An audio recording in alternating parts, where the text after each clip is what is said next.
কেন তিনি এসেছিলেন, যে কথাটা বলতে হবে, শুধু আমাদের নাম প্রচার, নাম দিয়ে আমাদের উদ্ধার করার জন্য নয়, রাধারানীর ঋণ শোধ করতে এসেছিলেন। সারা রাত রাধারানী চন্দন মালা সব নিয়ে কুঞ্জবনে বসে আছেন, নিধুবনে। প্রভু আসেননি। ঢুলু ঢুলু আঁখি নিয়ে ভোরবেলা ফিরছেন। রাধারানীর কত ক্ষমতা, বলছেন বেরিয়ে যাও, যাও যাও যাও। সখীরা বলছে তোর কি ভালোবাসার দাম নেই, তুই মান কর সখী, মান কর।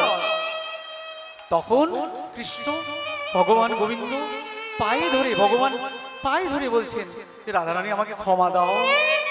এই তো প্রেমের স্বরূপ। আজ কি সেই প্রেমের স্বরূপ পাওয়া যায়?